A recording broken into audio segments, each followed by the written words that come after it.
Hoje nós vamos entrar no segundo vídeo da nossa série sobre santidade.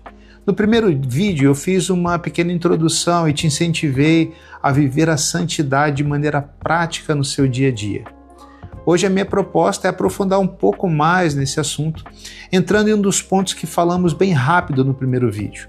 Lá eu falei sobre dois tipos de santidade, a santidade posicional e a santidade progressiva ou santidade prática. Eu quero aprofundar com você no vídeo de hoje a santidade posicional e no próximo nós vamos falar um pouquinho mais sobre a santidade progressiva. Vamos nessa? Já sabemos que Deus quer que sejamos santos e entendemos que ser santo não tem nada a ver com ser perfeito ou ser completamente livre do pecado. Quando a gente observa atentamente o aspecto da santidade posicional, nós vamos entender melhor por que essas afirmações, que não há necessidade de ser perfeito e livre de pecado, são verdadeiras e biblicamente centradas. Mas será que Deus realmente não se importa que tenhamos pecado ou que nós sejamos perfeitos? Sim, Ele se importa. Deus nos criou para termos um relacionamento íntimo e pessoal com Ele. Porém, para que isso aconteça, é necessário que o homem não tenha pecado, pois um homem pecador não pode permanecer na presença direta de Deus por causa da incompatibilidade entre a santidade de Deus e a corrupção humana. Olha só esses textos. Em Isaías 59:2. As vossas iniquidades fazem separação entre vós e o vosso Deus. Em Hebreus 12:29. Porque o nosso Deus é fogo consumidor. Veja que o texto de Isaías nos mostra que nossos pecados nos separam de Deus e o versículo de Hebreus nos indica que ele é fogo consumidor. E isso em um contexto de advertência para não abandonarmos a nossa fé, mas indicando também que o pecado e o pecador serão consumidos na presença de Deus como que queimados em fogo. Olha só, olha ainda. Em Êxodo 19, de 21 a 22, Deus anunciou para o povo que não ultrapassassem os limites do monte, ou senão eles morreriam. Mesmo Moisés, que tinha uma relação íntima com Deus, ele não podia ver a face de Deus diretamente, como está escrito lá em Êxodo 33:20. Não poderás ver a minha face, porquanto homem nenhum verá a minha face e viverá. Você consegue perceber a incompatibilidade? A limitação de ver a face de Deus não existe por causa do homem, mas existe por causa do pecado, da falta da separação do homem para viver em obediência à vontade de Deus. Lá em Isaías 6:5 é a referência. Quando Isaías viu o Senhor em um trono alto e exaltado, ele exclamou: ai de mim, eu estou perdido, porque eu sou homem de lábios impuros. Isaías, sabendo disso, quando ele teve a visão e percebeu que viu o Senhor, ele reconheceu o seu pecado, ele se apavorou, pois ele sabia que seria consumido. Você consegue perceber o medo e o temor do pecado diante da santidade de Deus? E se você acha que Deus é amor e por isso por isso ele não olha para o que você faz e olha para o que você faz sem arrependimento, porque você acha que ele é amor, então veja isso. Em Levítico 10:1-2, ele conta a história de Nadab e Abiú, que eram filhos de Arão. E eles ofereceram fogo estranho diante do Senhor. E aí saiu fogo de diante do Senhor e os consumiu. Olha outra referência, em Samuel, lá no capítulo 6, quando Uzá tocou a arca da aliança, que simbolizava a presença de Deus, ele foi imediatamente ferido e morreu. Isso destaca a seriedade da santidade de Deus. Percebe? A gente falou, Deus é fogo consumidor e Ele se importa de verdade com a sua vida, com o seu comportamento, com as suas decisões e com as suas palavras. Nesse ponto aí você deve estar se perguntando, como ele disse que santidade não tem nada a ver com ser perfeito e não ter pecado, se Deus se importa com isso? Veja, eu te mostrei esses textos para que você entenda que o que faz separação entre estar na presença de Deus e não estar na presença de Deus é o pecado.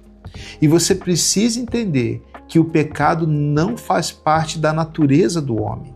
O homem foi criado separado do pecado. Deus criou o homem e a mulher perfeitos. Essa perfeição não era somente física, mas também era moral e totalmente livre de ações pecaminosas. Vamos ver o que a Bíblia diz a esse respeito.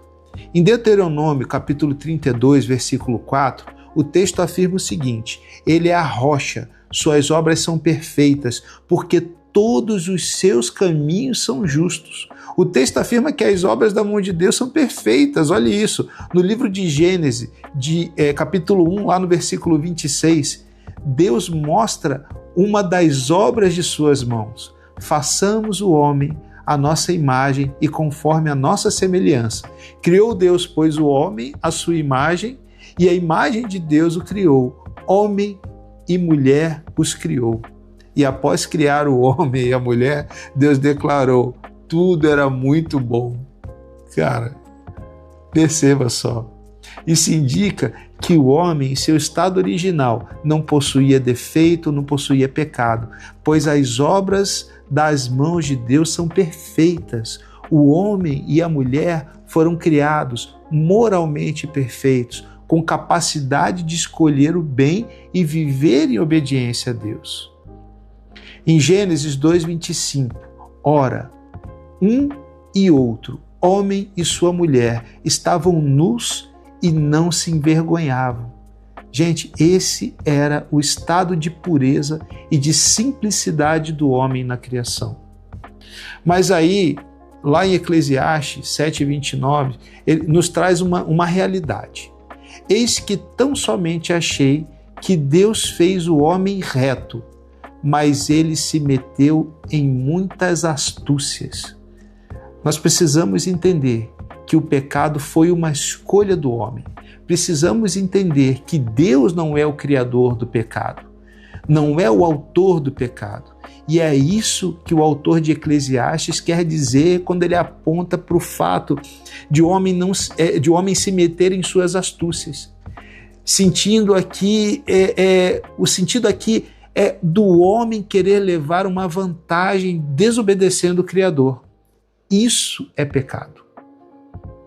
A Bíblia declara, ao afirmar que Deus não é o autor do pecado, ou que ele não é o autor da maldade, em Deuteronômio 32, ele diz: ele é a rocha, as suas obras são perfeitas, porque todos os seus caminhos são justos. Se você não está satisfeito com isso, pula lá para o livro de Tiago, que diz assim: Deus não pode ser tentado pelo mal, e ninguém tenta.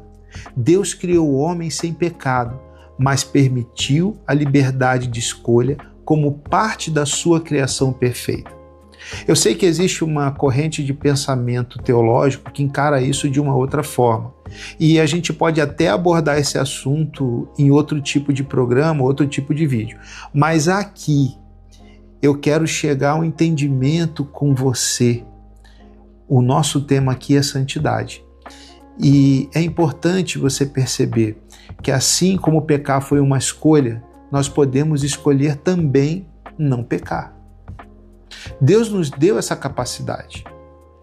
Adão e Eva foram criados com livre-arbítrio, a capacidade de escolher obedecer ou a capacidade de escolher desobedecer a Deus. Deus deu uma regra clara: não comer da árvore do conhecimento do bem e do mal. Essa ordem distribuiu um teste para a obediência do homem, para a obediência do amor do homem a Deus. A importância da liberdade. A perfeição inicial do homem incluía a liberdade de escolher o bem, mas também a possibilidade de escolher pecar. Essa liberdade era necessária para que o amor e a conformidade fossem genuínas.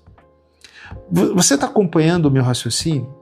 Até aqui, nós falamos que Deus criou o ser humano à sua imagem e semelhança e fez isso com o objetivo de poder ter um relacionamento íntimo de amor com a sua criação. Para que esse relacionamento fosse completamente verdadeiro, era necessário que o ser humano pudesse escolher livremente se realmente queria viver na presença do seu Criador. Era necessário que pudesse escolher livremente corresponder a esse amor. E por isso Deus concedeu ao homem o livre-arbítrio. Nesse momento da criação, o homem já era santo, posicionalmente santo, completamente separado do pecado, até mesmo por ignorância, porque ele ignorava a existência do pecado. Agora vem algo para você pensar. Por que Deus falou para o homem, lá em Gênesis 2,16, assim: "E o Senhor Deus ordenou ao homem: coma livremente de qualquer árvore do jardim, mas não coma da árvore do conhecimento do bem e do mal, porque no dia em que dela comer, certamente morrerá." Com essa ordem, o homem pôde fazer a sua primeira escolha. E observe que, ao escolher, ele foi informado sobre a consequência da desobediência. E ainda assim, o homem escolheu a morte, que é a separação eterna de Deus. Ele escolheu conviver, ele escolheu a morte a conviver na presença do seu Criador. Nesse momento, o homem deixou a sua posição de uma vida separada, exclusiva na presença de Deus, para se juntar a um sistema de um mundo que escolheu deliberadamente se rebelar e ficar fora dessa presença, ficar fora da presença de Deus. Você conseguiu entender esse posicionamento, essa escolha? Agora nós podemos andar um pouquinho mais para entender o plano redentor do eterno Criador, para que o seu desejo, a sua vontade soberana, não fosse frustrado. Quando Deus